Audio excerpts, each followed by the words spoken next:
நமக்கு ரொம்ப ரொம்ப ஃபேவரட்டான மஷ்ரூம் செய்ய பார்த்தீங்கன்னா 1 கிலோ அளவுக்கு கோஸை நல்லா பொடியை நறுக்கி எடுத்துக்கிறாங்க.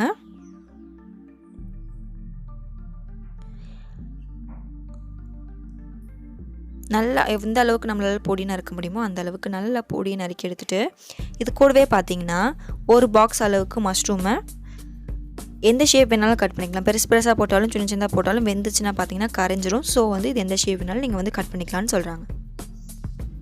இன்னும் நம்ம மணப்பெண் சமையலை சப்ஸ்கிரைப் பண்ணாதவங்க வீடியோ கீழே இருக்க ரெட் கலர் சப்ஸ்கிரைப் பட்டனை ப்ரெஸ் பண்ணுங்கள். பக்கத்தில் இருக்க பெல் ஐக்கானை கிளிக் பண்ணி ஆல் செலக்ட் பண்ணிங்கன்னா உங்களுக்கு மணப்பெண் சமையலோட நோட்டிஃபிகேஷன் கரெக்டாக உங்களுக்கு அப்டேட்.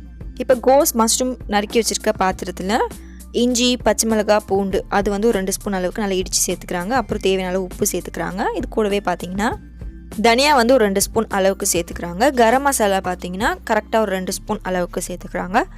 அடுத்து இது கூடவே பார்த்தீங்கன்னா ரொம்ப ரொம்ப முக்கியமான ஒரு விஷயம், சிக்கன் மசாலா பவுடர் பார்த்தீங்கன்னா ஒரு 5 ஸ்பூன் அளவுக்கு சேர்த்துக்கிறாங்க. அடுத்து மாவில் பார்த்தீங்கன்னா முதல்ல வந்து கடலை மாவு சேர்க்குறாங்க. கடலை மாவு ஒரு 100 கிராம் அளவுக்கு சேர்க்குறாங்க. அரிசி மாவு பார்த்தீங்கன்னா ஒரு 50 கிராம் அளவுக்கு சேர்க்குறாங்க.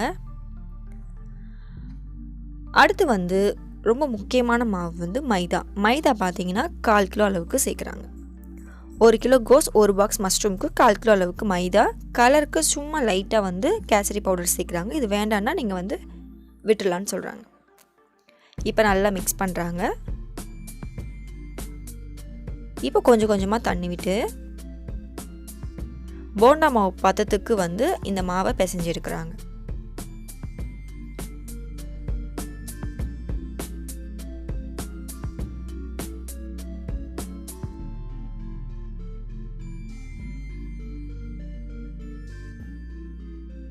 இப்போ பாருங்கள் நல்லா இந்த பதம் வந்த பிறகு தண்ணி வச்சுட்டு பக்கத்துலேயே வந்து இந்த மாவு எடுத்து வச்சுட்டு கடாயில் எண்ணெய் நல்லா சூடான பிறகு நீங்கள் பக்கோடா எப்படி போடுவீங்களோ அந்த மாதிரி சின்ன சின்ன பீஸாக வந்து நல்லா பிரித்து விட்டு போட்டுக்கிறாங்க. பக்கத்தில் இருக்க தண்ணி தொட்டு தொட்டு நீங்கள் மாவில் கை வச்சிங்கன்னா உங்கள் கையில் வந்து மாவு ஒட்டாமல் இருக்கும். ஸோ வந்து பக்கத்தில் ஒரு கிணத்துல தண்ணி வச்சுருக்காங்க. இது ஒரு 15 நிமிஷம் கிட்ட நல்லா சிறுந்தீயில் நல்லா உங்களுக்கு கிறிஸ்பியாக வெந்து உங்களுக்கு பக்கோடா கிடைக்கும். இது பார்த்தீங்கன்னா கோஸ் மஷ்ரூம் பக்கோடா. இதை நீங்கள் அப்படியே சாப்பிட்டாலும் ரொம்ப டேஸ்ட்டாக இருக்கும்.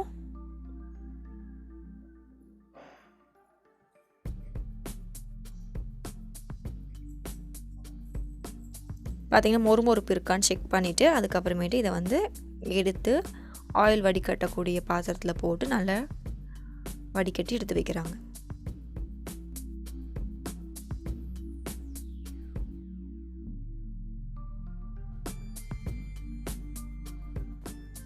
இப்போ இது ரெடியான பிறகு பார்த்தீங்கன்னா இந்த பக்கோடா பீஸை வந்து ரொம்ப சின்ன சின்னதாக பீஸ் ஆக்கிறதுக்காக சப்பாத்தி ரொட்டுற கட்டையோட பேக் சைடு யூஸ் பண்ணி நல்லா இடிக்கிறாங்க. இடிச்சிங்கன்னா பார்த்தீங்கன்னா சின்ன சின்ன பீஸாக வந்து அது உடைய ஆரம்பிக்கும். ஸோ அந்த மாதிரி ரெடி பண்ணி மஷ்ரூம் பக்கோடா வந்து ரெடி பண்ணி வைக்கிறாங்க தனியாக ஒரு பிளேட்டில். இப்போ அடுத்து பார்த்தீங்கன்னா தண்ணி வந்து ரெடி பண்ண போகிறாங்க, மசாலா தண்ணி. அதுக்கு பாத்திரத்தில் 1/2 லிட்டர் அளவு தண்ணி வச்சுட்டு இஞ்சி, பச்சை மிளகாய், பூண்டை இடித்து ஒரு 2 ஸ்பூன் அளவுக்கு சேர்த்துட்டு அந்த தண்ணியோட ஒரு 1/2 ஸ்பூன் அளவுக்கு கலர் பொடி, ஒரு 2 ஸ்பூன் அளவுக்கு தனியா பவுடர். அடுத்து பார்த்தீங்கன்னா இது கூடவே வந்து தேவையான அளவு வந்து உப்பு சேர்க்குறாங்க. உப்பு சேர்த்துட்ட பிறகு பார்த்தீங்கன்னா சிக்கன் மசாலா வந்து ஒரு 3 ஸ்பூன் அளவுக்கு சேர்த்துக்கிறாங்க. 1 கிலோ கோஸ்க்கு இந்த அளவு எல்லாமே. அடுத்து கரம் மசாலா ஒரு 1.5 ஸ்பூன். அடுத்து பார்த்தீங்கன்னா முக்கியமான ஒரு விஷயம் மட்டன் மசாலா, அது ஒரு 2 ஸ்பூன் அளவுக்கு சேர்க்குறாங்க. சேர்த்துட்டு மசாலா காரம் எல்லாம் கரெக்டாக இருக்கான்ட்டு நல்லா கலக்கி செக் பண்ணிவிட்டு இப்போ இதை அடுப்பில் வச்சு நல்லா வந்து கொதிக்க வைக்க போகிறாங்க. இது கூட காரம் சேர்க்க ஒரு 2 ஸ்பூன் அளவுக்கு சில்லி பவுடரும் சேர்த்துக்கிறாங்க. சேர்த்து நல்லா கலந்து விட்டுட்டு நல்லா கொதிக்க விடுறாங்க. நல்லா கொதி வந்த பிறகு கடலை மாவு இவங்க சேர்க்குறாங்க. இதுக்கு பதிலாக கார்ன்ஃப்ளவர் வந்து சும்மா ஒரு 2 ஸ்பூன் அளவுக்கு சேர்த்தா நல்லாயிருக்கும்னு சொல்கிறாங்க. இப்போ இந்த தண்ணியை தனியாக ரெடி பண்ணி எடுத்து வச்சுப்பாங்க. மஷ்ரூம் பக்கோடாவே ரெடி பண்ணிட்டு ஒரு 3 மணிக்கு மேலே மஷ்ரூம் வந்து ரெடி பண்ண போகிறாங்க. அதாவது தண்ணி ஒரு 3 கரண்டி ஊற்றுறாங்கன்னா மஷ்ரூம் பக்கோடா ஒரு 2 கை அளவு போட்டுட்டு அடுப்பில் வச்சு நல்லா சிறுந்தீயில் மிக்ஸ் பண்ணிகிட்டே இருந்தால் அந்த மஷ்ரூம் பக்கோடா இந்த தண்ணியில் கரைஞ்சி உங்களுக்கு சூப்பரான ரோட்டுக்கடை காளான் வந்து ரெடி ஆகிடும். ஃப்ரெண்ட்ஸ், இந்த மாதிரி நீங்களும் வீட்டில் ட்ரை பண்ணி பார்த்துட்டு எப்படி வந்தது சொல்லுங்கள். ரொம்ப ரொம்ப டேஸ்ட்டாக இருக்கும். கண்டிப்பாக ட்ரை பண்ணி பார்த்துட்டு டேஸ்ட் எப்படி இருந்துச்சு அப்படின்றத எனக்கு கமெண்டில் சொல்லுங்கள். ஃப்ரெண்ட்ஸ், மறக்காமல் நம்ம சேனலை சப்ஸ்கிரைப் பண்ணி வச்சுக்கோங்க. அப்போ தான் வந்து இதே மாதிரி டேஸ்டியான ஸ்நாக்ஸ் ஐட்டம் இல்லை ஹோட்டல் ஐட்டம் இல்லை வீட்டில் செய்யக்கூடிய ஐட்டம்ஸ் எல்லாமே உங்களுக்கு நோட்டிஃபிகேஷனாக அப்டேட் ஆகும். இப்போ பார்த்தீங்கன்னா இப்போ நம்ம சர்வ் பண்ணும்போது மஷ்ரூம் அந்த பவுலில் போட்டுட்டு பொடி நறுக்கிய வெங்காயம் இது மேலே போட்டுட்டு கூடவே கொஞ்சமாக கார்ன் சேர்த்து நீங்கள் சர்வ் பண்ணிங்கன்னா உங்களுக்கு பக்காவான மஷ்ரூம் வந்து ரெடி ஆகிடும். சரி ஃப்ரெண்ட்ஸ், ட்ரை பண்ணி பாருங்கள். ட்ரை பண்ணி பார்த்துட்டு எப்படி இருந்ததுன்னு எனக்கு சொல்லுங்கள். Bye friends.